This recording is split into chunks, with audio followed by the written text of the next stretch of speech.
la jointe aux anciens combattants et aux victimes de guerre, mesdames et messieurs les élus, monsieur le directeur de l'Office national des anciens combattants et des victimes de guerre, mon commandant, la compagnie de gendarmerie de Saint-Paul, mesdames et messieurs les autorités militaires, des civils venus nombreux, messieurs les anciens combattants, présidents d'associations des anciens combattants, messieurs les porte-drapeaux, mesdames et messieurs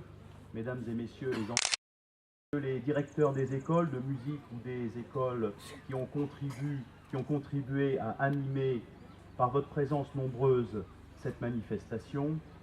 Je voudrais tout d'abord, mesdames, messieurs, excuser monsieur le préfet retenu aujourd'hui qui m'a demandé de le représenter. Je voudrais aussi féliciter tous ceux qui se sont engagés, le concepteur, monsieur Forestier, l'ensemble des équipes municipales, l'ensemble des corps de métier qui font que cette journée du 26 novembre est une journée comme une autre. En 843, lorsque l'Empire carolingien est divisé, on n'imagine pas que sa partie centrale, la Lotharingie, Lothringen, la Lorraine, serait un combat fratricide entre ce qui allait devenir, beaucoup plus tard, le concept d'une Europe unifiée et pacifiée.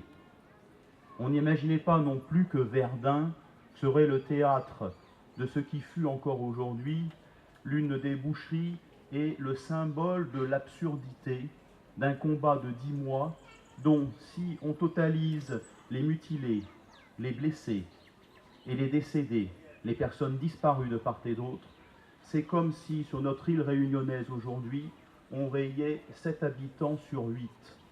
C'est dire l'ampleur de la catastrophe, c'est dire la mémoire toujours vive aujourd'hui. Et on retrouve encore sur cette terre de Lorraine martyrisée un certain nombre de restes de ces poilus ou de ces Feldgrau, de ces soldats de l'Empire allemand, de ces Prussiens, unis pour défendre chacun de leur côté des idées. Mais c'est finalement aujourd'hui l'hommage et le courage que l'on doit retenir de tous ces soldats qui, pour reprendre l'expression d'un historien, Maurice Agulon, dans les tranchées, il n'y avait plus de différence. On n'était plus breton, on n'était plus auvergnat, on n'était plus parisien, on n'était plus réunionnais. Il n'y avait plus de différence de classe sociale. Tout le monde combattait et ce qui unissait, c'était la glèbe, c'était la couleur de la terre. Tout le monde était ensemble pour lutter pour la défense des valeurs qui nous réunissent aujourd'hui.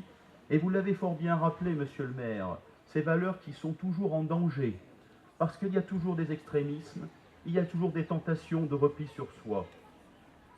1916 et précède 2017. Et 2017, en avril, c'est l'engagement des États-Unis d'Amérique aux côtés des Alliés. C'est l'image d'une Amérique ouverte sur le monde qui s'engage pour défendre les libertés universelles.